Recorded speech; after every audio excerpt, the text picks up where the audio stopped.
ఈ రాత్రి బైబిల్ పఠనం కొరకై మరలా మనం మత్తయి సువార్త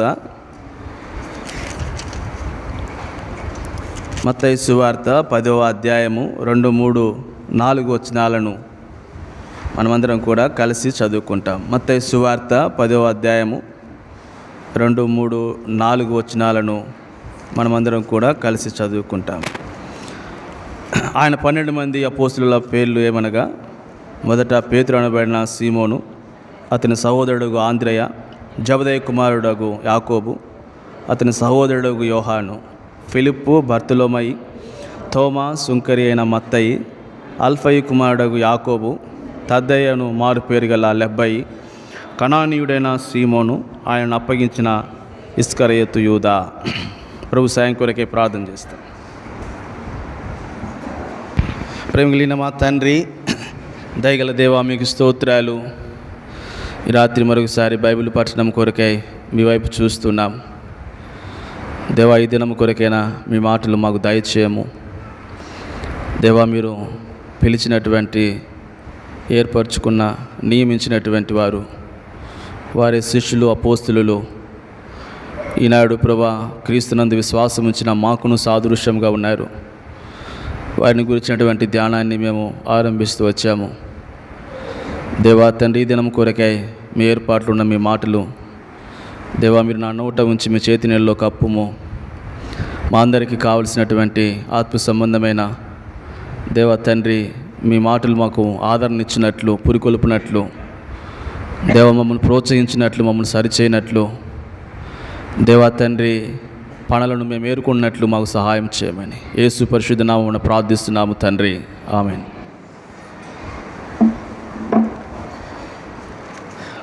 మత్తయి సువార్తలో 10వ అధ్యాయము మనం అపోస్తలులను గురించినటువంటి శిష్యులుగా వారు మొదటిగా పిలువబడుతూ వచ్చారు. దేవుడు వారికి అపోస్తలులు అని పేరు పెట్టాడు. ఆ తర్వాత ఈనాడు ఆ అపోస్తలులు ఎవరో మనం వారి విషయాల్లో ధ్యానం చేస్తూ వచ్చినప్పుడు, ఈ అపోస్తలులు వారు పిలువబడ్డవారు, వారు ఏర్పరచబడినవారు, మూడోదిగా వారు నియమింపబడినవారు అని చెప్పాం కదా. కాబట్టి 3 ఈనాడు దేవుడు మన విషయంలో కూడా చేస్తూ వచ్చాడు. మనము కూడా ఏర్పరచబడిన వారిమి, మనము కూడా పిలువబడినటువంటి వారిమి, మనము కూడా నియమింపబడినటువంటి వారిమి. ఆ కారణముల చేత ఈనాడు అక్కడ శిష్యులుగా పిలువబడిన, ఆ తర్వాత దేవుడు వారికి అపోస్తలులు అని పేరు పెట్టిన, ఈనాడు ఆ 3 అంతల అనుభవంలో వారు మరెవరో కాదు మనమే అని విశ్వసించబడినటువంటి విశ్వాసులైన ప్రభు బిడ్డలకి, కాబట్టి వారు సాదృశ్యంగా ఉన్నారు అని గత వారము శిష్యులకి ఉండవలసినటువంటి లక్షణాలు ఏంటో నేను జ్ఞాపకం చేస్తూ వచ్చాను. కాబట్టి శిష్యులుగా ఎట్లుండాలో కొన్ని ప్రాముఖ్యమైన సంగతులు, ఎవరు శిష్యులు అనే సంగతులను నేను మీకు జ్ఞాపకం చేస్తూ వచ్చాను.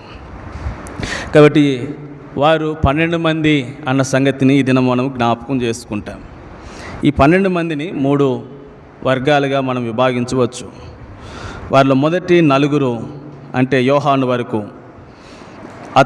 యాకోబు, ఈ 4 ఎవరు అంటే మొదటి పేతురు అనబడినటువంటి సీమోను, ఆంద్రేయ, జబదయి, తర్వాత జబదయి కుమారుడు యాకోబు, అతని సహోదరుడు యోహాను. అంటే సీమోను, ఆంద్రేయ, యాకోబు, యోహాను ఒక వర్గం. అంటే 3 గుంపులుగా మనం విభాగించి స్టడీ చేస్తాం. ఆ తర్వాత ఫిలిప్పు, బర్తలోమయి, తర్వాత తోమా, సుంకరి అయిన మత్తయి, ఇవి 4 కూడా ఒక సమూహము. ఆ తర్వాత అల్ఫయి కుమారుడు యాకోబు, తద్దయ్యను మారు పేరు గల లెబ్బయి, కనానీయుడైన సీమోను, ఆయనను అప్పగించినటువంటి ఇస్కరియోతు యూదా. కాబట్టి 3 సమూహములుగా మనం ఈ అపోస్తలులను లేకపోతే శిష్యులను విభాగించి ఒక్కొక్కరిని గురించి మనము స్టడీ చేయడానికి ప్రభు మనకు సహాయం చేయనుగాక. ఈ 12 మందిని గురించి మనం ఇంకొంచెం లోతుల్లోనికి దినం నుంచి ఒక్కొక్కరిని గురించి మనము స్టడీ చేయడానికి ప్రభు మనకు సహాయం చేయనుగాక. అందులో మొట్టమొదటి వ్యక్తి ఎవరు అంటే సీమోను కదా, పేతురు అనబడిన సీమోను. కాబట్టి ఒక వ్యక్తికి 2 పేర్లు ఉండుట అనేది నాడు మనం చూస్తూ ఉన్నాం. ఇలాగూ ఇక్కడే మనం కొంతమందిని చూస్తాం. జబదయి కుమారుడైన యాకోబు, తర్వాత ఏమన్నాడు, ఇంకొకరు కూడా ఉన్నారు కదా ఇక్కడ, సుంకరి తద్దయ్యను మారు పేరు గల లెబ్బాయి. అంటే ఒక్కొక్క వ్యక్తికి 2 పేర్లు ఉండుట అనేది మనం ఇక్కడ చూస్తున్నాం. సరే, మనము ఆ వివరణలోనికి మరలా వారాలు ఉంటాయి, ఇప్పుడు వెళ్తాం. కానీ ఇప్పుడు మొట్టమొదటి వ్యక్తి 12 మంది శిష్యుల్లో ఎవరు అంటే పేతురు అనబడినటువంటి సీమోను. కాబట్టి ఈ పేరునకు అర్థము, లేకపోతే ఎవరు ఈ పేతురు సీమోను అని పేరు పెట్టింది, ఇది పేతుని గురించి చాలా వివరంగా మనము స్టడీ చేయబోతున్నాం. అయితే ఈ దినము పేతుని గురించి ఒక్క మాట మనము ఈ దిన స్టడీ కొరకే చూస్తాం. ఈ పేతురు అనబడినటువంటి సీమోను తాను యొక్క నివాస స్థలం ఏది, తాను ఎక్కడ నివసిస్తున్నాడో అనేటువంటి భాగాన్ని ఈ దినం మనం స్టడీ చేస్తాం. కాబట్టి 12 మంది శిష్యుల్లో మొట్టమొదటి వాడు సీమోను, పేతురు అనబడినటువంటి సీమోను, లేకపోతే కొన్నిసార్లు సీమోను పేతురు అని కూడా అనబడుతూ వచ్చింది. కాబట్టి సీమోను పేతురు అనబడినటువంటి సీమోను అన్న దేవుడు ఈయనకి ఏమని పేరు పెట్టాడు?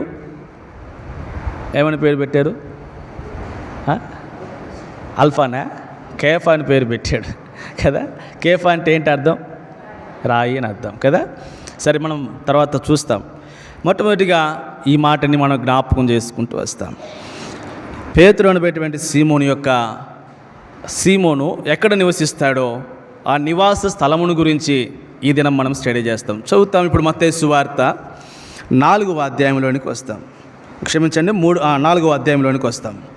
మత్తయి సువార్త 4వ అధ్యాయము 12-16 వచనాలు కలిసి ఉంటాయి, చదువుతాం. యోహాను చెరపట్టబడినని యేసు విని గలిలయకు తిరిగి వెళ్ళి నజరేతు విడిచి జబూలును నఫ్తాలి అను దేశముల ప్రాంతములలో సముద్ర తీరమందలి కపెర్నహూమునకు వచ్చి కాపురముండెను. మనకు తెలుసు, యోహాను చెరపట్టబడిన తర్వాత ప్రభువైనటువంటి యేసుక్రీస్తు వారు ఆ పనిని కొనసాగిస్తూ వచ్చాడు. కాబట్టి యోహాను చెరపట్టబడిన తర్వాత ప్రభువైనటువంటి యేసుక్రీస్తు వారు ఇప్పుడు ఎక్కడికి వచ్చాడో మనకి ఇక్కడ అర్థమవుతుంది. యోహాను చెరపట్టబడిన తర్వాత ప్రభు నజరేతును విడిచి జబూలును నఫ్తాలి అను దేశముల ప్రాంతములలో సముద్ర తీరమందలి కపెర్నహూమునకు వచ్చెను అనే మాట చూస్తున్నాం. మరి కపెర్నహూమునకు ప్రభు వస్తే మరి సీమోనుకి పేతురుకి కపెర్నహూమునకు సంబంధం ఏంటి అని మనం చూస్తే ఇప్పుడు 18వ వచనంలోనికి వస్తాం. గలిలయ సముద్ర తీరమున నడుచుచుండగా పేతురు అనబడిన సీమోను అతని సహోదరుడైన ఆంద్రేయ.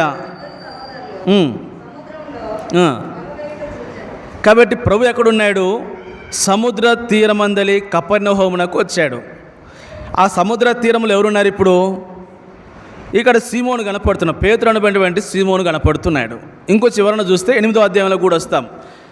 8వ అధ్యాయము మత్తయి సువార్త 5వ వచనం. 8వ అధ్యాయము 5వ వచనం. ఆయన కపెర్నహూములోనికి ప్రవేశించినప్పుడు ఒక శతాధిపతి ఆయన వద్దకు వచ్చి, ఇప్పుడు 14వ వచనం చదువుతాం.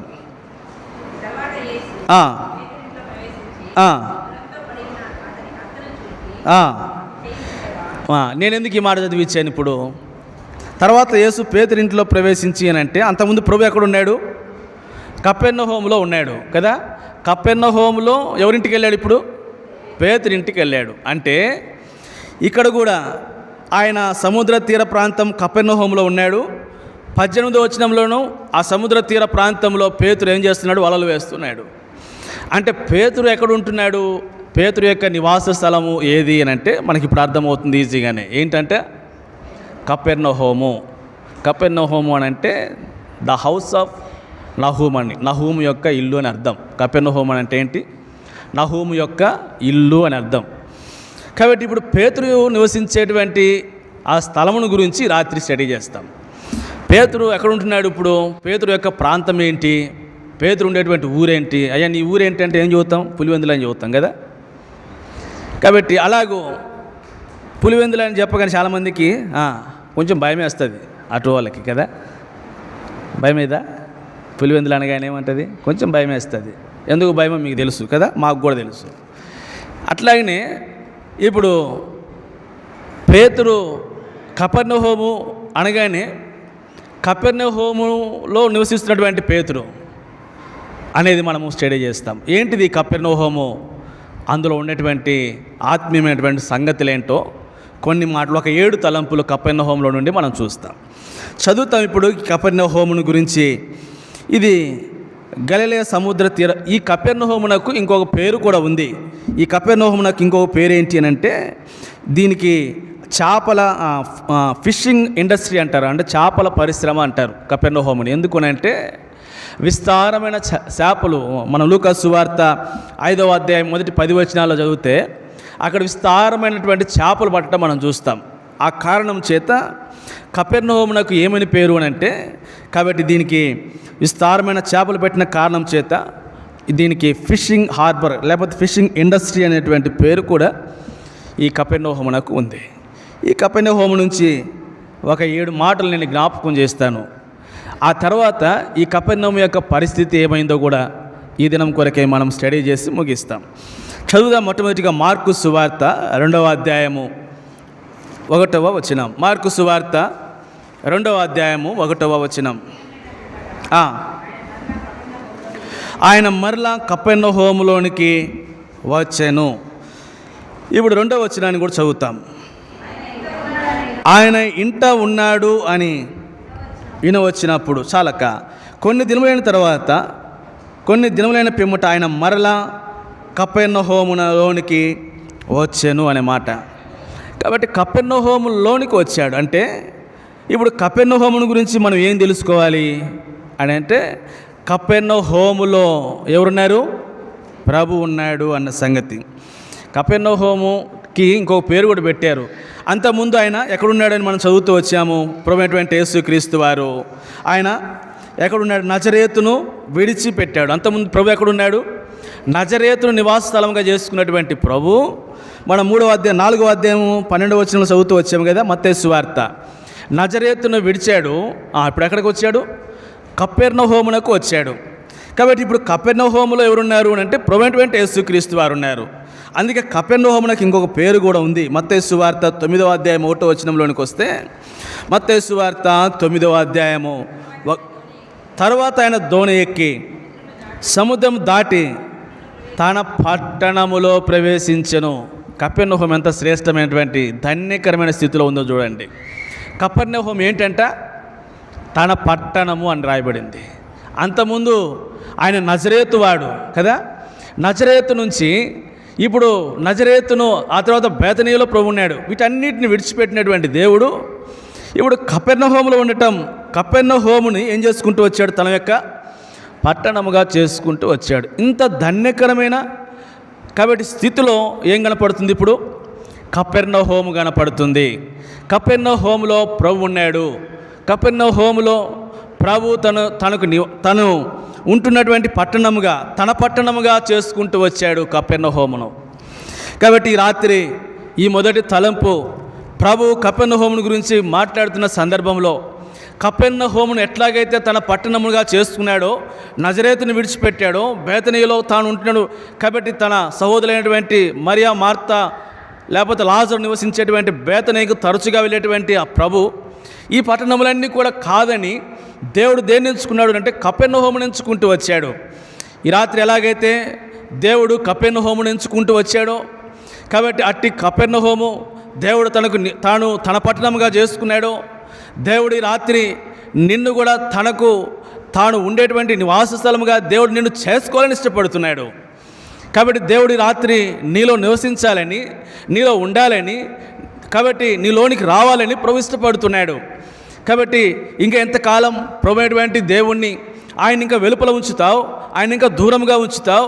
కాబట్టి ఇప్పుడు నీ కొరకై తాను నజరేతుని విడిచిపెట్టాడు, నీ కొరకై బేతనీయను ప్రభు తన సొంత వారిని సమస్తమును దేవుడు విడిచిపెట్టి కపెర్నహూములోనికి వచ్చినట్లుగా దేవుడు నీ కొరకై ఔన్నత్యమును, ఉన్నతమైనటువంటి స్థానమును విడిచిపెట్టాడు. దేనికి అంటే ఇట్టి కపెర్నహూములో ప్రభు ఎట్లయితే ఉండాలని తన పట్టణముగా చేసుకున్నాడో, దేవుడు నిన్ను తనకు నివాస స్థలముగా చేసుకోవటానికి, నీలో ప్రభు ఉండటానికి కొరకే ఇష్టపడి, కాబట్టి ప్రభు తన ఔన్నత్యమును పరమును విడిచిలో కనుకొచ్చాడు. ఈ రాత్రి ఆ ప్రభు నీలో నివసించాలని, నిన్ను తనకు నివాస స్థలముగా చేసుకోవాలని, నీతో కూడా ప్రభు ఉండాలని ఇష్టపడుతుండగా, ఈ రాత్రి ఇటు కపెర్నహూముగా నువ్వు ఉండాలని ప్రభు నిన్ను కోరుతుండగా, ప్రియ సహోదరి సహోదరుడా, ఇంకెంతకాలం ఆ ప్రభువు నువ్వు దూరంగా వెలుపట ఉంచుతూ వస్తావు? కాబట్టి ఇంకెంతకాలం నిర్లక్ష్యం చేస్తూ ఉంటావు? ఎంతకాలం తృణీకరించి త్రోసివేసి ప్రభు నాకు కాదనుకుంటావు? కాబట్టి మనము షూలమితిని గురించి చదువుతాం కదా. కాబట్టి అక్కడేం చదువుతాము? ఆమె పడుకుందంట, నా ప్రియుని కొరకై ఏం చేస్తుందంట, నా ప్రియుడు తలుపు సందులో చేపెడితే ఈమె ఎట్లా ఉందంట, ఈమె పడుకుని ఉందంట. చూడండి 3వ అధ్యాయం పరమగీతాలు. రాత్రి వేళ పరుండి ఉండి మొదటి వచనం, నేను నా ప్రియుని వెతికినను అతడు కనపడక. వెతికేవాడు ఎవడన్నా పడుకొని వెతికేవాళ్ళు ఉన్నారండి ప్రపంచంలో. ఒకవేళ ఒక వస్తువు పోయిందనుకోమ్మా, పడుకొని వెతుకుతే కనపడుతుందమ్మా ఎవరికన్నా? షూలమైతే ఎట్లా వెతుకుతుందంట ప్రభువుని, తన ప్రియుని ఎట్లా వెతుకుతుందంట? పడుకొని వెతుకుతుందంట. అంటే ఈనాడు మానవుని యొక్క స్వభావం ఇక్కడ కనపడుతుంది ప్రభువుని వెతికేటువంటి విషయంలో. కాబట్టి ప్రభుని కపెర్నహూములో ప్రభు తన ఔన్నత్యమును విడిచి లోకానికి వచ్చింది. కాబట్టి మానవునిలో తనలో నివాసం చేయాలని, తన పట్టణముగా, తనకు ప్రజగా, తనకు జనముగా చేసుకోవాలని ప్రభు ఇష్టపడి తాను ఔన్నత్యం విడిచిపెట్టి వస్తే, ఈ షూలమితి వలె ఈనాడు మానవుడు ఎట్లున్నాడు అంటే సోమరితనంలో, కాబట్టి పడుకొని నిర్లక్ష్యంగా దేవుడు అన్నవాడు లేడనుకొని ఇష్టానుసారంగా ప్రవర్తిస్తున్నటువంటి మానవుడి లోకంలో ఉన్నాడు. అంటే పడుకొని వెతకటం అనేది మానవుని యొక్క నిర్లక్ష్యాన్ని, సోమరితనమును చూపిస్తుంది. వెతకటం బాగానే ఉంది, కానీ వెతకాల్సినటువంటి విధానంలో తేడా ఉంది. ఈనాడు మానవుడు కూడా ఇంకా చూద్దాం, ఇంకా కొంతకాలం ఉందాం, ఇప్పుడు యవనస్తులం కదా, ఇంకా పిల్లలకు ఉద్యోగాలు పెళ్ళిళ్ళు చేయాలి కదా, ఇంకా కొంతకాలం ప్రభు అంటే ఆశ ఉంది, ప్రభుని చేర్చుకోవాలని ఇష్టం ఉంది, ఆయన లోకరక్షకుడు అని తెలుసు, పాప పరిహారకుడు అని తెలుసు. అయితే ఆయన చేర్చుకునేటువంటి విషయంలో అట్లున్నారంట, పడుకొని వెతుకుతున్నాడు. అంటే ఈ దినము కాదు రేపు చూద్దాంలే అన్నట్లు కదా. ఈ దినము కాదు రేపు అని నువ్వు అనుకున్నట్లయితే రేపేమి సంభవించడం నీకు తెలియదు. నీ జీవమే పాటిది, అంతలో కనపడి అంతలో మాయమయ్యేటువంటి ఆవిరి వంటి వాడవు. ఈ రాత్రే ప్రభు నిన్ను కోరుతున్నాడు. సహోదరి, కపెర్నహూములో ఉన్నటువంటి తన పట్టణముగా చేసుకున్నటువంటి దేవుడు ఈ రాత్రి నిన్ను, ఇప్పుడు కొంచెం కిందకు వస్తే, ఇప్పుడు ఆమె ఏమన్నది 2వ వచనంలో, నేను ఇప్పుడే లేచేదను, పట్టణం వెంబటి వెతుకుదును, సంత వీధుల్లో రాజవీధుల్లో తిరుగుదును, నా ప్రాణప్రియుని వెతుకుదును అని నేను అనుకుంటుని, నేను వెతికినను అతడు. ఇది కృపాకాలమును జ్ఞాపకం చేస్తూ ఉంది. నువ్వు వెతకవలసినటువంటి సమయంలో వెతకకపోతే దేవుడు ఆయన ఏమైపోతాడు? ఇప్పుడు వెళ్ళిపోతే ఇప్పుడు పరిగెడుతుంది, సంత వీధుల్లోనికి వెళుతుంది. అయ్యా నా ప్రియుడిని ఏమో చూసాడేమో, నా ప్రియుడు ఎక్కడ ఉన్నాడో చెప్పండి అంటే, ఆయన అప్పటి వరకు తలుపు సందులో చేతులు పెట్టాడు, కాబట్టి నిరీక్షించాడు, తలుపులు తీస్తాడేమో చూశాడు, ఈమె లోపల ఉంది, పడుకుంది, కాబట్టి ఆ ప్రియునికి తలుపు తీయలేదు. ఇంకో మాట అంటది, నేను తలుపు తీయంతలో ఏమయ్యాడంట? చదవండి అక్క మాట.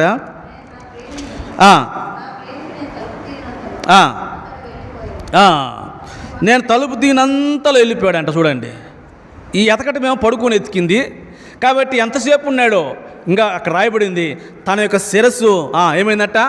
వానకు తడిసిందంట, ఎండకు. అంటే ప్రభు తన కొరకై ఎంతగా నిరీక్షించి వేచి ఉన్నాడో చూడండి. తన శిరము వానకు తడిచింది, ఎండకు ఎండింది, ఎంత కాలము వేచి ఉన్నాడు ప్రభు. అయితే వెళ్ళిపోయాడు ఇప్పుడు ప్రియుడు. వెళ్ళిపోయిన తర్వాత అది ఏమి జ్ఞాపకం చేస్తుందని అంటే, నీకు ఇవ్వబడినటువంటి కృపాకాలం ఒక దినాన్ని నీ నుంచి దూరం అయిపోయిన తర్వాత ఇప్పుడు లాజరు ఏం చేశాడు? అయ్యా ఒక్కసారి సమయం ఇస్తే, కాబట్టి నేను వెళ్తాను, నా వాళ్ళు ఉన్న వారికి నేను చెప్పుకొని వస్తా.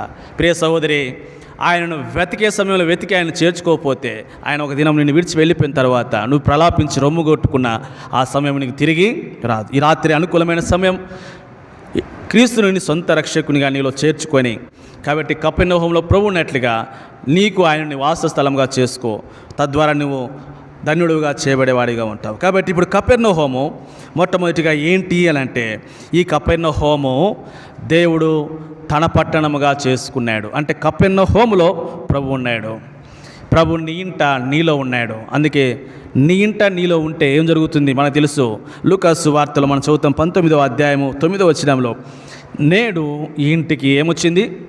రక్షణ వచ్చింది. సహోదరి, నువ్వు ఆయన్ని చేర్చుకుంటే, కాబట్టి ఆయన నీకు తన పట్టణముగా చేసుకుంటే, కాబట్టి ఆయన నీకు రక్షణను అనుగ్రహించేవాడిగా ఉంటున్నాడు. ఆలస్యం చేయకు, ఈ రక్షణను త్రోసివేయకు. ప్రభు వెళ్ళిపోయిన తర్వాత, రక్షణ ద్వారాలు మూయబడిన తర్వాత నువ్వెంత ప్రలాపించినా ప్రభు నీకు సమీపంగా ఉన్నాడు. ఈ రాత్రి మిక్కిలి అనుకూలమైన సమయం, నేడే రక్షణ దినం. క్రీస్తుని సొంత రక్షకునిగా అంగీకరించాలని ప్రభు నామమున మనవి చేస్తుంటున్నాం. కాబట్టి ఇప్పుడు కపెర్నహూము మొట్టమొదటిది ఏంటి అంటే తన పట్టణము అన్నాం. రెండవదిగా చదువుతాం మార్కు సువార్త 2వ అధ్యాయము. మార్కు సువార్త 2వ అధ్యాయము. మార్కు సువార్త 2వ అధ్యాయము 2-3 వచనాలు.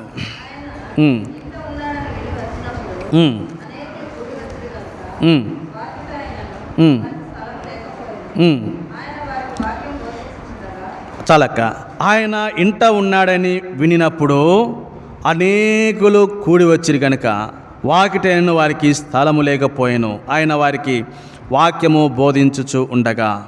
3వ వచనంలో, కొందరు పక్షవాయు గల ఒక మనుషుని 4 చేత మోయించుకుని ఆయన వద్దకు తీసుకొని. 4వ వచనం, చాలామంది కూడి ఉన్నందున వారు ఆయన వద్దకు చేరలేకపోయారు. 2వ తలంపు, ఇది కపెర్నహూము గురించి రాయబడింది. అనేకులు కూడి వచ్చిరి, ఒక మాట అక్కడ ఉంది. ఇంకొక వచనం, చాలామంది కూడి ఉన్నందున. చూసారా, కపెర్నహూములో ఉన్నటువంటి రెండవ ప్రాముఖ్యమైనటువంటి సంగతి ఏంటి అంటే, కపెర్నహూము కాబట్టి అనేకులను, ఎక్కడికి వచ్చారు వీళ్ళు? కపెర్నహూములో తర్వాత ఆయన ఉన్నటువంటి ఇంటిలోనికి వచ్చాడు. అంటే ఇప్పుడు కపెర్నహూములోనికి వచ్చినటువంటి దేవుడు కపెర్నహూములో ఒక ఇంట ఉన్నాడు. ఇప్పుడు ఆ ఇంట వద్దకు అనేకులు ఎలా వచ్చారంట? కూడి వచ్చారంట. కాబట్టి అనేకులు కూడి వచ్చారు. ఇక్కడేమో చాలామంది కూడి ఉన్నందున అని. అంటే కపెర్నహూమునకు ఉన్నటువంటి రెండవ ప్రాముఖ్యమైనటువంటి సంగతి ఏంటి అంటే, కపెర్నహూము అనేకులను తన యొద్దకు ఏం చేసింది? ఆకర్షించింది. చూసారా, కపెర్నహూము ఉన్నటువంటి శ్రేష్టమైనటువంటి లక్షణం ఏంటి అంటే, కపెర్నహూము అనేకులను ఆయన యొద్దకు ఆకర్షించింది. అనేకులు ఎక్కడికి వచ్చారు? ఆ ఇంట ఉన్నటువంటి క్రీస్తు యొద్దకు వచ్చారు. చూసారా, కాబట్టి కపెర్నహూములో ఉన్నటువంటి రెండవ ప్రాముఖ్యమైన సంగతి, కాబట్టి అనేకులు ఆ ఇంటికి ఏం చేశారంట? కూడి వచ్చారు. ప్రభువైనటువంటి యేసుక్రీస్తు వారిని గురించి ఒక మాట నేను జ్ఞాపకం చేస్తాను.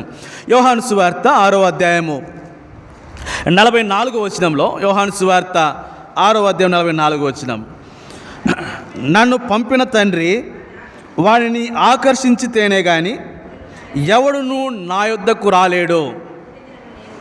కాబట్టి నన్ను పంపిన తండ్రి వానిని ఆకర్షించితేనే కానీ, అంటే ఇప్పుడు ఈ కపెర్నహూము అనేకులను ఏం చేసింది? ఆకర్షించింది. ఓ కపెర్నహూము ఉన్నటువంటి శ్రేష్టమైనటువంటి లక్షణం ఎక్కడికి ఆకర్షించింది? క్రీస్తు యొద్దకు ఆకర్షించింది. ఎక్కడికి ఆకర్షించింది? క్రీస్తు యొద్దకు ఆకర్షించింది. కపెర్నహూము యొక్క శ్రేష్టమైనటువంటి లక్షణం. ఓ విశ్వాసి, నీ జీవితంలో కాబట్టి కపెర్నహూము యొక్క అనుభవంలో దేవుడు తన పట్టణముగా, తన నివాస స్థలముగా నిన్ను చేసుకుంటే, కాబట్టి నువ్వు ఇప్పుడు కపెర్నహూము యొక్క రెండో అనుభవంలోనికి రావాలి. ఏ అనుభవం అది? అనేకులను నువ్వేం చేయాలి? కాబట్టి నువ్వు ఎవరి యొద్దకు ఆకర్షింపబడ్డావో, ఆకర్షింపబడిన ఆ క్రీస్తు యొద్దకు అనేకులను మనము ఏం చేయాలి? ఆకర్షించేటువంటి మ్యాగ్నెటైగా ఉండాలి. అయస్కాంతం ఏం చేస్తుంది? ఎక్కడ పెట్టినా కూడా ఎక్కడెక్కడ వస్తువులన్నింటినీ కూడా ఏం చేస్తుంది? ఆకర్షిస్తుంది. కాబట్టి కపెర్నహూము కూడా రెండవ శ్రేష్టమైన లక్షణం అనేకులను ఆకర్షించుట. ఈ రాత్రి రక్షింపబడినటువంటి నీవు ఎంతమందిని క్రీస్తు యొద్దకు ఆకర్షించావు అని. ఒక్కరినన్నా క్రీస్తు యొద్దకు, అమ్మ రండి, ఇదిగో ఈయన లోకరక్షకుడు, పాప పరిహారకుడు, కాబట్టి ఈయన వద్దకు రండి అని ఒక ఆమె ఉంది బైబిల్లో. ఊరిని ఆకర్షించింది, ఒక్కరిని కాదంట, ఊరిని. ఎవరామా అమ్మా? సమరయ స్త్రీ. నేను చేసినవన్నీ నాతో చెప్పినవాడు ఈయనమా. ఆ మాట చెప్పింది, ఇంకేం చెప్పలేమా. ఒక్క మాట చెప్పింది, ఏమని? నేను చేసినవన్నీ నాతో చెప్పినవాడు ఈయన క్రీస్తు కాడా అని చెప్పింది కదా. ఎంత గొప్ప సాక్ష్యమో చూడండి. తన గురించి చెబుతూ తన యొక్క యారో మార్క్ ఏవైపు చూపించింది, తన స్థితి చెబుతూ తన యారో మార్క్ ఏవైపు చూపించింది. వీడు క్రీస్తు. నా స్థితి అంతా చెప్పినవాడు ఈయన, క్రీస్తుగాడంటే ఊరు వచ్చింది. అమ్మో ఈయన ఎవరో, ఈయన ఎట్టివాడో అని చెప్పి అందరూ వచ్చారు. ఊరు సమరయ పట్టణం మొత్తాన్ని ఆకర్షించిన స్త్రీ ఈ సమరయ స్త్రీ, పాపాత్మురాలైనటువంటి స్త్రీ. సహోదరుడా, కపెర్నహూము క్రీస్తు యొద్దకు అనేకులను ఆకర్షించినట్లు. అందుకే పరమగీతాల్లో షులమితిని గురించి ఒక మాట జ్ఞాపకం చేస్తాను. 1వ అధ్యాయం 4వ వచనంలో, పరమగీతాలు 1వ అధ్యాయము 4వ వచనం, నన్ను ఆకర్షించుము, మేము నీ యొద్దకు ఏమవుతాము, పరిగెత్తుకొని వచ్చేదాము. నన్ను ఆకర్షించుము, మేమేమవుతాము, నీ యొద్దకు పరిగెత్తుకొని వచ్చేదాము.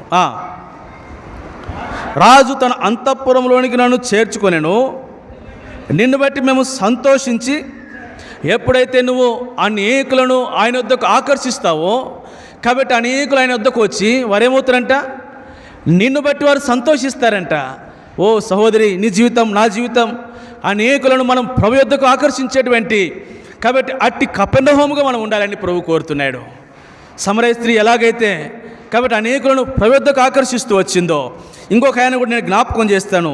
యోహాను సువార్త 1వ అధ్యాయము, యోహాను సువార్త 1వ అధ్యాయము 40-41 వచనాలు. యోహాను మాట విని ఒకడు సీమోను పేతురు యొక్క సహోదరుడైన ఆంద్రేయ, ఇతడు మొదట తన సహోదరుడైన సీమోనును చూచి మేము మెస్సియాను కనుగొంటామని అతనితో చెప్పి. కాబట్టి ఇక్కడ ఆంద్రేయ కనపడుతున్నాడు. ఆంద్రేయ ఎవరిని తీసుకొచ్చాడు, సీమోన్ను చూచి మేము మెస్సియాను కనుగొన్నాం, ఒక్కరికన్నా మన జీవితాల్లో చెప్పామని. అయ్యా మేము కనుగొన్నాం మెస్సియాని, మేము రుచించాం, కాబట్టి మేము రుచి చూచి ఎరిగాం. పాడబడతాం కదా, రుచి చూచి ఎరిగి తిని యెహోవావు తమ్ముడనియు, రుచి చూచి ఎరిగి తిని యెహోవావు తమ్ముడనియు. కాబట్టి ఇప్పుడు ఈ ఆంద్రేయ పేతురు యొద్దకు వెళ్ళి మేము మెస్సియాను కనుగొన్నాం అని చెప్పి ఏం చేశారంట, 22 వచనం, యేసు వద్దకు అతన్ని తోడుకొని. ఇదే కపెర్నహూము యొక్క శ్రేష్టమైన 2వ లక్షణం. సహోదరి, నీ జీవితంలో నా జీవితంలో ఎంతమందిని కాబట్టి యేసు యొద్దకు మనం తీసుకుని వస్తున్నాం, అటు ప్రభు యొద్దకు ఆకర్షించేటువంటి అటు సాధనములుగా మనం ప్రభు కొరకై ఎంతవరకు జీవిస్తున్నామో అనేది కపెర్నహూము నీకు నాకు ఒక ప్రశ్నగా జ్ఞాపకం చేస్తుంది. కపెర్నహూము మొట్టమొదటిగా అది దేవుని తన నివాస స్థలముగా చేసుకుని తన పట్టణంగా చేసుకున్న స్థలము. రెండోది కపెర్నహూము అనేకులను క్రీస్తు యొద్దకు ఆకర్షించినటువంటి ఒక శ్రేష్టమైన ప్రాంతము కపెర్నహూము. చూసారా, ఇట్టి ప్రాంతంలో ఎవరున్నారు? పేతురున్నాడు. అంటే ఇప్పుడు పేతురు ఆ స్థలంలో ఉన్నాడు అంటే పేతురు మొదటి యొక్క అనుభవంలోనికి వచ్చాడు, పేతురు 2వ అనుభవంలోనికి కూడా వచ్చాడు. ఇప్పుడు 3వ సంగతిని నేను జ్ఞాపకం చేస్తాను. ఇప్పుడు చదువుతాము లూకాసు సువార్త 4వ అధ్యాయం 31వ వచనం. లూకాసు సువార్త 4వ అధ్యాయము 31వ వచనం. లూకాసు సువార్త 4వ అధ్యాయము. కపెర్నహూము పట్టణమునకు వచ్చి విశ్రాంతి దినమున వారికి బోధించుచు ఉండెను. కాబట్టి ఇప్పుడు కపెర్నహూము 3వదిగా ఏముంది, ద వర్డ్ ఆఫ్ గాడ్, క్రీస్తు యేసు ప్రభు, the preaching of God, the preaching of Christ. కాబట్టి క్రీస్తు యేసు ప్రభు వారి యొక్క బోధ ఉంది ఎక్కడ, కపెర్నహూములో ఉంది. కాబట్టి కపెర్నహూములో 3వదిగా క్రీస్తు యొక్క బోధ ఉంది. అంటే ఇప్పుడు పేతురు అపోస్తలుడు కాబట్టి కపెర్నహూములో క్రీస్తు బోధను ఏం చేస్తున్నాడు, ప్రతి నిత్యము ప్రతి దినము కూడా వింటున్నాడు. ఆయన యొక్క బోధన ఆలకిస్తున్నాడు. ఆయన తమకు ఏమేమైతే బోధిస్తున్నాడో ఆ సంగతులన్నీ కూడా కాబట్టి పేతురు అపోస్తలుడు ఏం చేస్తున్నాడు, వింటూనే ఉన్నాడు, నేర్చుకుంటూనే ఉన్నాడు. కాబట్టి క్రీస్తు యేసు ప్రభు వారి యొక్క బోధ ఇప్పుడు కపెర్నహూములో మనకు కనపడుతూ ఉంది. కాబట్టి ఈ బోధ మన జీవితాల్లో ఇది ఎంతైనా అవసరం. క్రీస్తు యేసు ప్రభు వారి యొక్క ఆ బోధ కపెర్నహూములో ఉన్నట్లుగా ఈనాడు ఇటు కపెర్నహూము అనేటువంటి దేవుని యొక్క మందిరం, ప్రభు నీకు బోధించినటువంటి ఆ స్థలం నీకు అవసరం. అనేక పర్యాయాలు ఇటు బోధించినటువంటి స్థలమును విడిచి మనం వెళ్ళేటువంటి పరిస్థితులు అనేకములు కనపడుతూ ఉంటాయి. సామాన్యమైనటువంటి కారణం కొరకే కాబట్టి బెత్లెహేములో కరువు వస్తే ఎక్కడికి వెళ్ళారు? మోయాబు ప్రాంతానికి వెళ్ళాడు. బెత్లెహేము అంటే అర్థం రొట్టెల ఇల్లు, సమృద్ధి అయినటువంటి స్థలం. బెత్లెహేమును విడిచిపెట్టినటువంటి బెత్లెహేములో కాబట్టి సమృద్ధి అయినటువంటి ఆహారం ఉంది. ఈ ఆహారము అది క్రీస్తు యేసు ప్రభువారి యొక్క తాను బోధించినటువంటి తన యొక్క బోధ, తన వాక్యమును జ్ఞాపకం చేస్తూ ఉంది. అయితే వీళ్ళేం చేశారంట? సామాన్యమైనటువంటి కరువు వస్తే బెత్లెహేమును విడిచి ఎక్కడికి వెళ్ళారు? మోయాబుని విడిచి వెళ్ళాడు. అంటే అనేక పర్యాయాలు ఈ కపెర్నహూము దేవుని యొక్క మందిరం, దేవుని యొక్క నివాస స్థలం, దేవుడు అక్కడ ఉన్నాడు, దేవుని ప్రజలు ఉన్నాడు, దేవుని చేత ఆకర్షింపబడినటువంటి ప్రజలు ఉన్నటువంటి ఈ కపెర్నహూము ఇది నాడు దేవుని యొక్క మందిరం. అందులో దేవుడు తాను కూర్చున్నటువంటి బోధ ఎక్కడ మనకు దొరుకుతుంది? కపెర్నహూములో దొరుకుతుంది. అయితే అనేక పర్యాయాలు ఈ కపెర్నహూమును మన ఆత్మీయ జీవితంలో ఎన్నో పర్యాయాలు విడిచి వెళ్ళిన సందర్భాలు. ఓ విశ్వాసిని జీవితంలో ఎన్ని పర్యాయాలు దేవుని యొక్క మందిరమును, దేవుని యొక్క ఇంటిని దేవుని విడిచిపెట్టి వెళ్ళావో. దేవుని ఇంటిని విడిచిపెడుతున్నావు అంటే దానికి కారణం ఏంటి? దేవుని ఇంటిని విడిచిపెడుతున్నావు అంటే దాని అర్థం ఏంటి? క్రీస్తు యొక్క బోధనను తృణీకరించి వెళుతున్నావు అని అర్థం. కాబట్టి దేవుని యొక్క బోధ నీకు ఎక్కడ దొరుకుతుంది? దేవుడు ఎక్కడ నీకు నేర్పిస్తాడు, బోధిస్తాడు. సరి ఈ బోధ మనకి ఎందుకు అవసరం? ఒక మాట నీకు జ్ఞాపకం చేస్తే మనకు అర్థమవుతుంది. చదువుదాం ఇప్పుడు తీతు పత్రిక 2వ అధ్యాయం 13వ వచనం. తీతు పత్రిక 2వ అధ్యాయము 13వ వచనం. మహాదేవుడును మన రక్షకుడైన యేసుక్రీస్తు మహిమ యొక్క ప్రత్యక్షత కొరకు ఎదురు చూచుచు ఈ లోకములో స్వస్థ బుద్ధితోనూ నీతితోనూ భక్తితోనూ బ్రతికుచుండవలనని. ఈ బోధ మనకేమని బోధిస్తుందంట? క్రీస్తు యొక్క బోధ మనకేమని బోధిస్తుందంట? చదువుతాం. క్రీస్తు యేసు మహాదేవుడును మన రక్షకుడైన యేసుక్రీస్తు మహిమ యొక్క ప్రత్యక్షత కొరకు మనం ఎవరిమంట? ఎదురు చూస్తున్నటువంటి వారిని. ప్రభు రాబోతున్నాడు, ప్రభు వస్తున్నాడు, ఇదిగో కడపురం రోగబోతుంది, ప్రభు వస్తున్నటువంటి ప్రభు రాకడ కొరకు ఎదురు చూసినటువంటి మన జీవితాలన్నీ కూడా ఈనాడు క్రీస్తు యొక్క బోధ ఎందుకు అవసరమో ఇక్కడ జ్ఞాపకం చేస్తున్నాడు తీతు. కాబట్టి ప్రభు యొక్క రాకడ కొరకు ఎదురు చూసినటువంటి మనము క్రీస్తు యేసు ప్రభువు యొక్క బోధ మనకు అవసరము. ఎందుకునంటే ఈ లోకంలో మనము స్వస్థ బుద్ధితోనూ నీతితోనూ భక్తితోనూ బ్రతుకుతూ ఉండాలి అని అంటే కపెర్నహూములో క్రీస్తు ఇచ్చేటువంటి ఆ బోధ, దేవుని యొక్క మందిరంలో ప్రభు తన దాసుల ద్వారా ఈ బోధ, దేవుని యొక్క ఇంట్లో దేవుడు మాట్లాడేటువంటి ఆ బోధ మనకు అవసరం. క్రీస్తు యేసు రాకడ కొరకు ఎదురు చూసినటువంటి మనము ఈ కపెర్నహూములో ఉన్నటువంటి ఈ బోధ నీకు నాకు అవసరం. ఎందుకునంటే ఆయన రాకడ కొరకు ఎదురు చూసినటువంటి మనం ఈ లోకంలో స్వస్థ బుద్ధితో భక్తితో నీతితో మనం బ్రతకాలి అని అంటే ఈ బోధ నీకు నాకు అవసరమే. ఇది కపెర్నహూములో దొరుకుతుంది. ఎక్కడ దొరుకుతుంది? కపెర్నహూములో దొరుకుతుంది. కపెర్నహూములో ఏమి దొరుకుతుంది? క్రీస్తు బోధ ఉంటుంది. ఎన్నోసార్లు మనము ఎన్ని నియామక కూడికలు విడిచిపెట్టాము కదా. నేను ఒక్క దినం రక్షింపబడిన దినాల నుంచి నేను లెక్కేసుకుంటే ఏ దినం కూడా నేను ఎక్కడైనా ప్రయాణంలో ఉన్నా కూడా దేవుని ఇంటిని విడిచిపెట్టను. నేను నేర్చుకుంటూ వచ్చాను, నేను నేర్చుకొని బోధిస్తున్నా. అందుకే యాకోబు పత్రికలో నేను ఒక మాట మీకు జ్ఞాపకం చేయాలని ఇష్టపడుతున్నా. మాట చూస్తాను రెఫరెన్సు.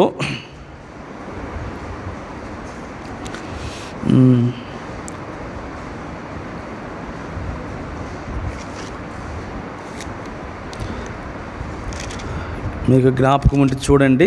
ఈ బోధించు వారికి మరింత శిక్ష ఎక్కువ ఉంటుందని ఒక మాట ఉంటుంది.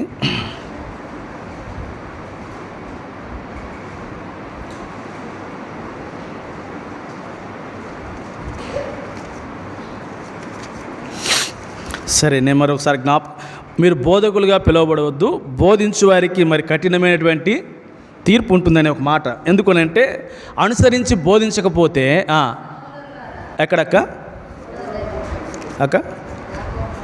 యాకోబు పత్రిక 3వ అధ్యాయము 3వ వచనం. బోధకులమైనటువంటి మనము మరి కఠినమైన తీర్పు పొందుదమని తెలుసుకొని మీలో అనేకులు బోధకులు కాకుండుడి అంటాడు. అంటే బోధించేటువంటి మనం అనుసరించి బోధించకపోతే ఎంత తీర్పు ఉంటుంది అనే దానికి. బోధించడం సులువు అనుకుంటూ వస్తాం కదా. బోధించడం అని అంటే నాకు ప్రసంగం ఇచ్చారని వస్తాం, మంచిదే. కానీ మనం బోధిస్తున్నప్పుడు మనం ఏమైతే బోధిస్తున్నామో అది మనం ఏం చేయాలంట?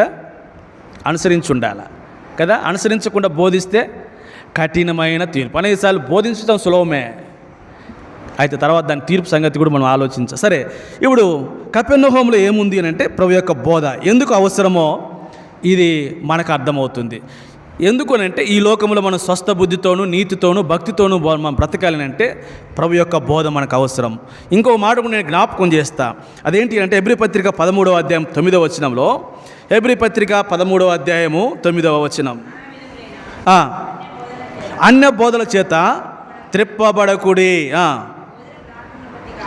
చాలక్క నానా విధములైనటువంటి అన్య బోధల చేత త్రిప్పబడకుడు అంటే క్రీస్తు బోధ కాకుండా మరికొన్ని బోధలు ఉన్నాయి. ఏ బోధలు అంటే అవి అన్య బోధలు ఉన్నాయి.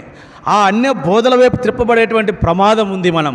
అందుకే కపెర్నహూములో ఉన్నటువంటి క్రీస్తు బోధ మనకు అవసరము అని.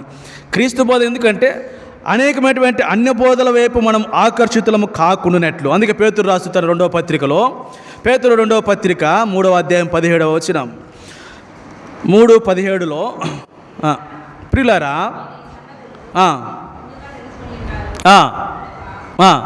మీరు నీతి విరోధుల తప్పు బోధల వలన తొలగింపబడి మీకు కలిగిన స్థిర మనసును విడిచి పడిపోకుండా కాచుకొని ఉండుడి. కాబట్టి అన్య బోధ మనల్ని ఏం చేస్తుంది అంటే మీకు కలిగినటువంటి స్థిర మనసును విడిచి పడిపోనట్లు చేస్తుంది.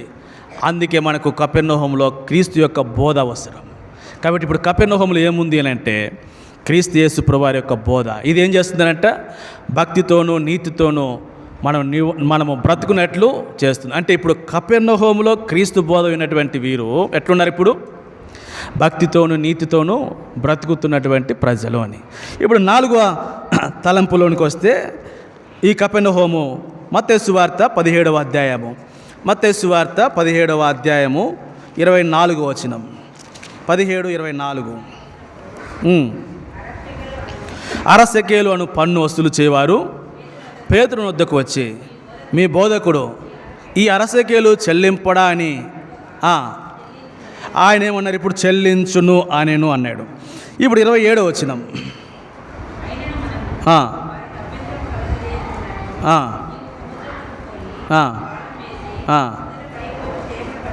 కాబట్టి ఇప్పుడు కైసరు విషయంలో వచ్చినప్పుడు కపెర్నహూము వచ్చినప్పుడు అరసెక్కులను పన్ను వసూలు చేయవారు పేతురు వద్దకు వచ్చి, ఏమయ్యా మీ బోధకుడు దీనిని చెల్లించడా అంటే మీ బోధకుడికి ఇది వర్తించదని అడిగారు.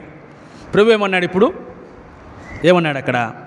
ఆయనను మనము వారికి అభ్యంతరము కలగ చేయకుండానట్లు అన్నాడు కదా. అంటే ఇప్పుడు కపెర్నహూములో ఉన్నటువంటి ఈ ప్రజలు ప్రభు వారికి ఏమని బోధించాడు? 3వ వచనంలో బోధ విన్నాం కదా. ఇప్పుడు ఏమని బోధించాడు వాళ్ళకి? కపెర్నహూములో ఉన్నటువంటి ప్రజలకు ఏం బోధించాడంటే, అయ్యా మీరు వారికి ఎలా ఉండొద్దు? అభ్యంతరకరముగా ఉండొద్దు అని చెప్పాడు. అంటే 4వది, కపెర్నహూములో ఉన్నటువంటి ఈ ప్రజలు ఎవరికి కూడా ఎలాగ లేరు? అభ్యంతరకరముగా లేరు.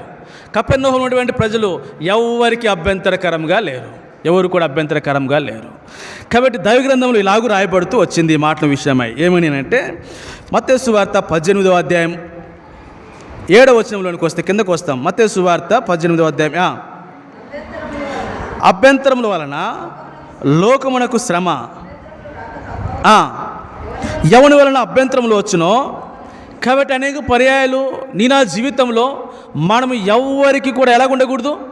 అభ్యంతరకరంగా ఉండకూడదు. కపెర్నహూము అందులో ఉన్నటువంటి ప్రజలు కాబట్టి ఎవరికి కూడా ప్రభు నేర్పించాడు, మనము అభ్యంతరకరం కలగ చేయకుండానట్లు అన్నాడు. అంటే ఇప్పుడు శిష్యులకు కాదు, కపెర్నహూము ఉన్నటువంటి ప్రజలందరికీ కూడా ప్రభు చెబుతూ వచ్చాడు. కాబట్టి మనం ఎవరికి కూడా ఎలా ఉండకూడదు? అభ్యంతరం. అంటే ఇప్పుడు కపెర్నహూములో ఉన్నటువంటి ఆ ప్రజలు మరి ఎవరికి కూడా ఎలాగ లేరు? అభ్యంతరకరంగా లేరు. మరి మన జీవితాలు ఎంతమందికి అభ్యంతరకరంగా ఉంటాం కదా. అంటే అన్న మేము ఆ అక్క ఉంటే రామన్నా కదా, ఆ అన్న ఉంటే మేము రామన్నా. ఎందుకు రావన్నంటే ఆయన మంచోడు కాదన్నా.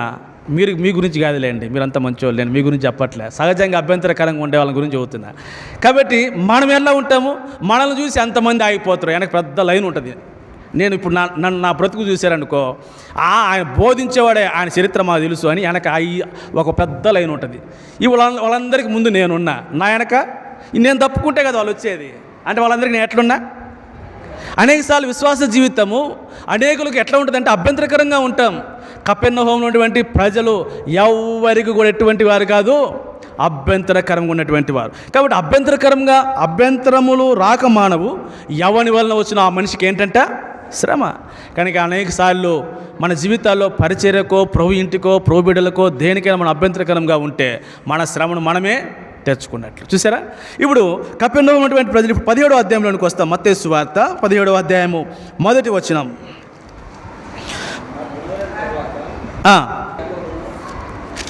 వెంట పెట్టుకొని పోయి జ్ఞాపకం చేస్తాం. కొరింథీ మొదటి పత్రిక 10వ అధ్యాయం 32వ వచనం. కొరింథీ మొదటి పత్రిక 10వ అధ్యాయము 32వ వచనం.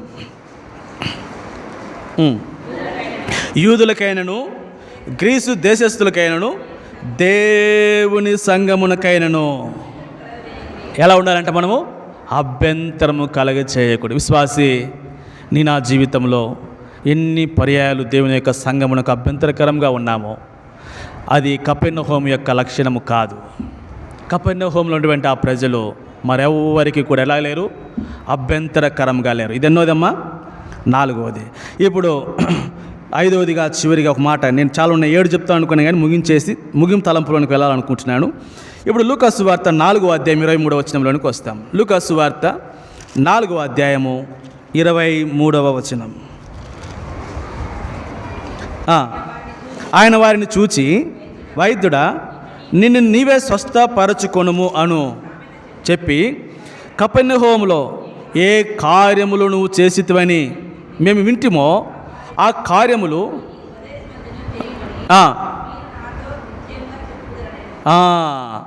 కాబట్టి కపెర్నహూములో ఏ కార్యములను నువ్వు చేసితివో కాబట్టి ఏం చేశాడు? మత్తయి సువార్తలోనికి వస్తాం. మత్తయి సువార్త 11వ అధ్యాయము 20వ వచనం. మత్తయి సువార్త 11వ అధ్యాయము 20వ వచనం.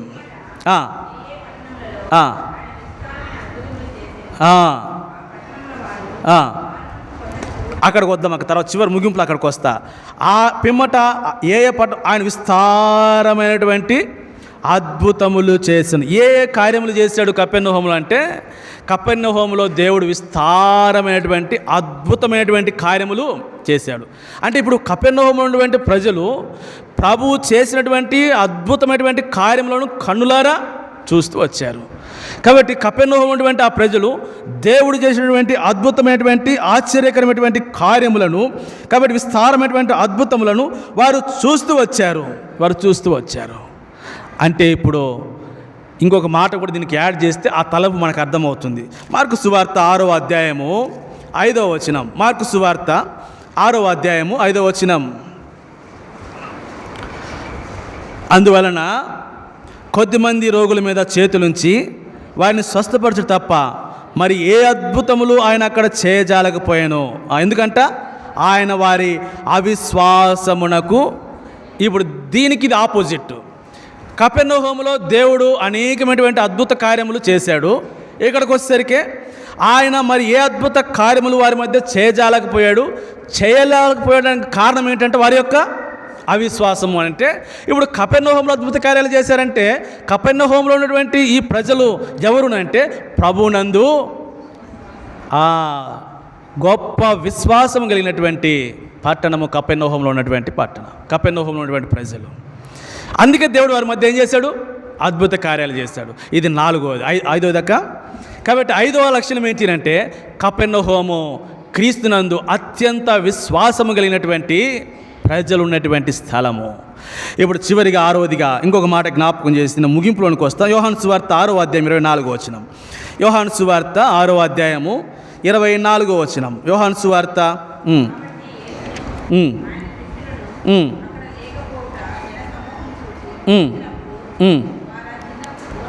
ఎక్కి యేసును వెదుకుచు కపెర్నహూమునకు వచ్చిరి. ఆయన కనుగొని, బోధకుడా, నువ్వెప్పుడు ఇక్కడికి వచ్చితివని ఆయన అడుగ్గా, ఆ, ఆ, ఆ, ఆ. క్షయమైన ఆహారం కొరకు కష్టపడకుడు కానీ నిత్య జీవము కలగచేయు అక్షయమైనటువంటి ఆహారము కొరకే కష్టపడుడి. మనుష్య కుమారుడు దానిని మీకు ఇచ్చును. కాబట్టి ఇక్కడ గురించి ప్రభు వాళ్ళకి ఏం చెబుతున్నాడు, కపెర్నహూము ఉన్నటువంటి ఆ కపెర్నహూములో ఉన్నటువంటి ప్రజలకు ఏం చెబుతున్నాడు అంటే, మీరు నిత్య జీవమును కలగచేయు అక్షయమైనటువంటి ఆహారము కొరకు కష్టపడుడి అన్నాడు. అంటే కపెర్నహూములో ఉన్నటువంటి ఈ ప్రజలు అంతకుముందు ఆయన వద్దకు వచ్చారు, వీళ్ళు ఎత్తుక్కుంటూ వచ్చారు కొంతమంది. కాబట్టి ఎక్కడున్నాడో కనుక్కుంటూ వచ్చి ఆయన శిష్యులు అక్కడ లేకపోవట జనసమూహం చూచి ఆ జనసమూహం అంతా వెతుక్కుంటూ వస్తే ప్రభు ఎక్కడున్నాడు, కపెర్నహూములో వారికి కనపడ్డాడు.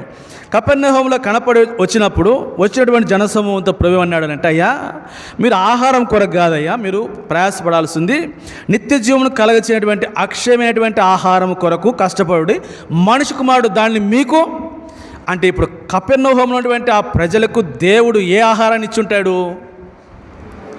అక్షయమైనటువంటి ఆహారమును. అది ఏం కలిగించేది, నిత్య జీవమును కలగచేయనటువంటి ఆహారం అని. అంటే ఇప్పుడు కపెర్నహూములో ఉన్నటువంటి ఆ ప్రజలు ప్రభు వద్ద అనేకులు ఆయన వద్దకు వచ్చారు. కపెర్నహూములో ఉన్న వారికి అవసరపడలే, జనసమూహం వచ్చి ఆయన అడుగుతూ వాళ్ళతో అన్నటువంటి మాట.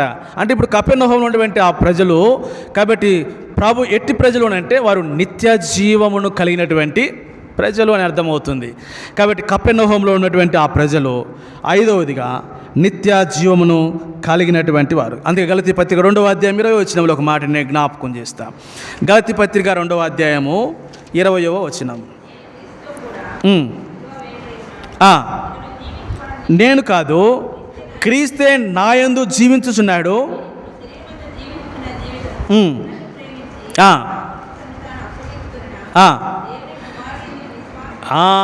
ఇది కపెర్నహూములో ఉన్నటువంటి ప్రజలు.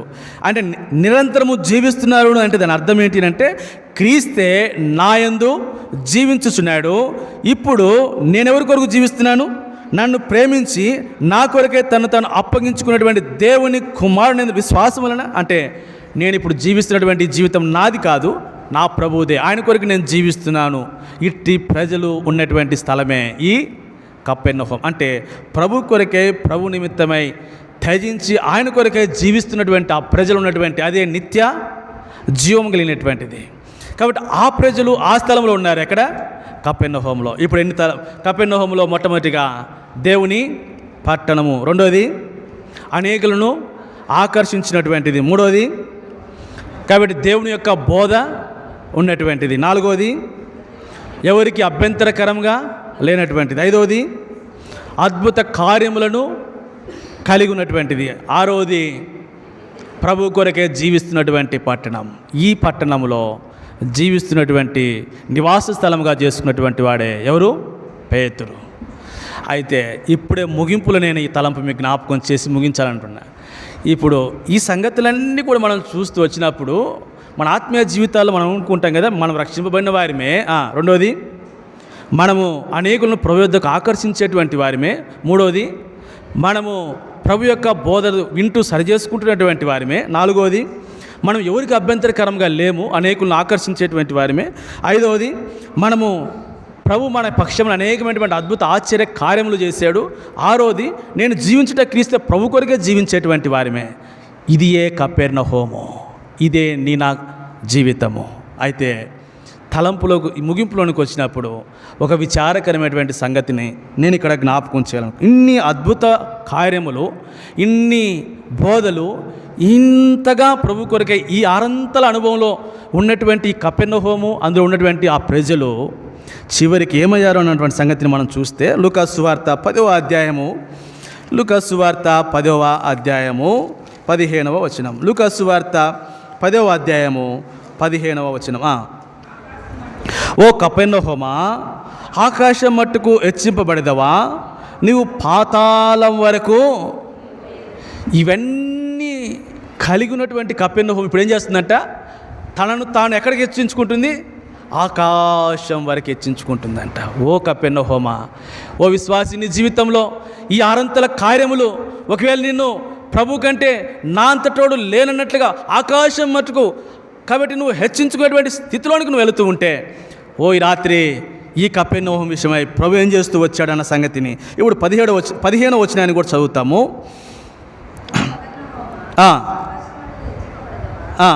మత్తయి సువార్త 11వ అధ్యాయము 23-24 వచనాలు. 11, 23, 24.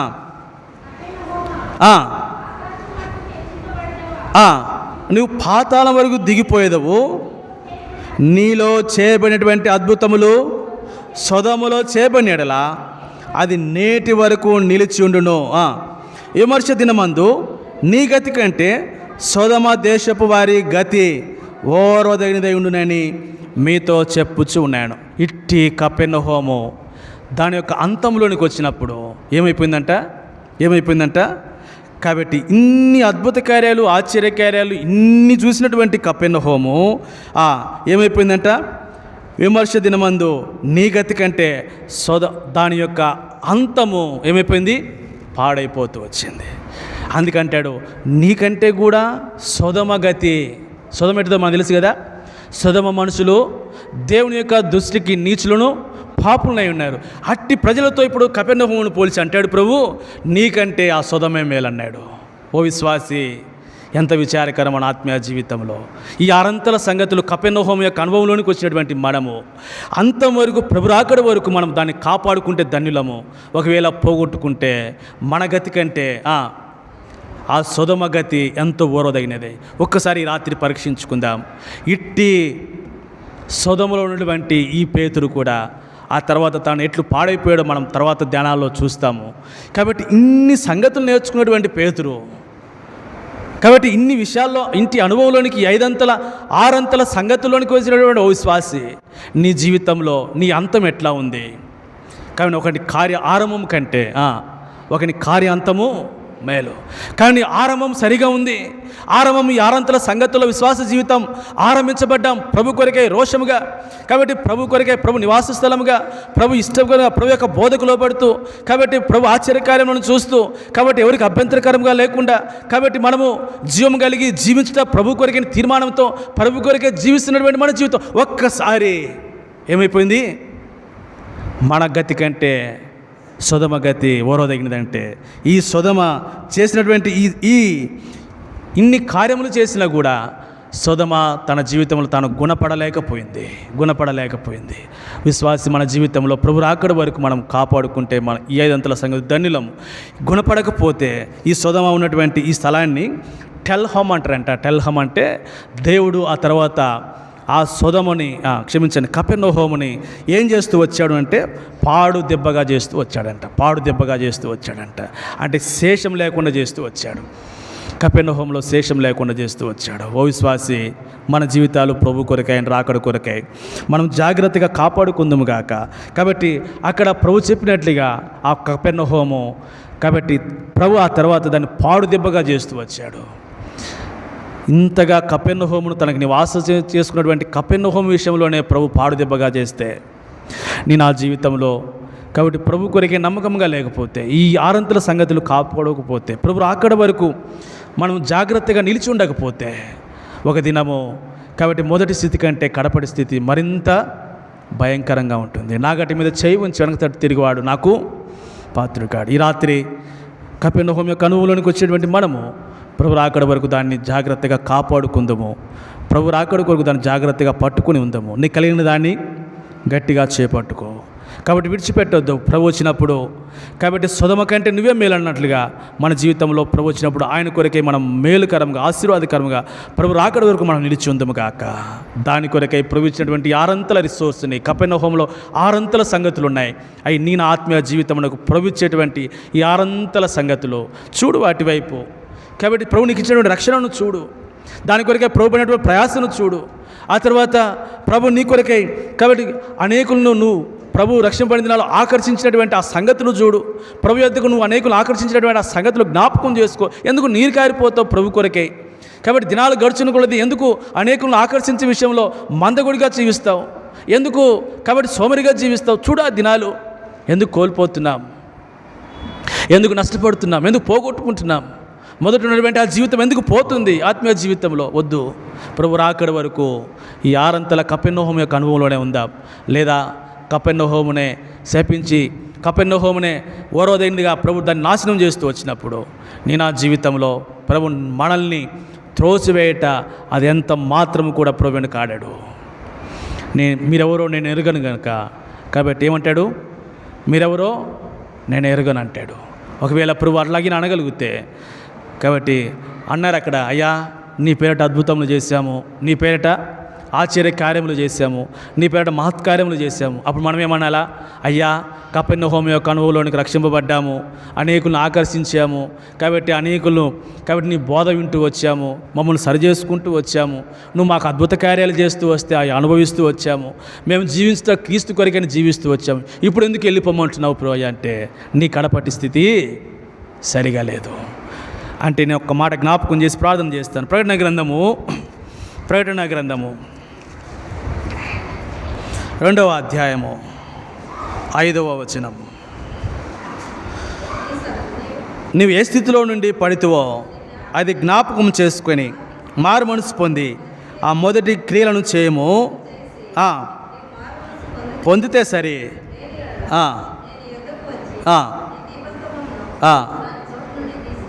ఎఫెసీ సంఘమును గురించి మాట్లాడినటువంటి దేవుడు ఈనాడు నువ్వు ఏ స్థితిలో పడిపోయావో ఆ స్థితిని జ్ఞాపకం చేసుకొని సరి చేసుకొని ప్రభు కొరకే నమ్మకంగా జీవించుదుముగాక. ప్రార్థన చేస్తాం.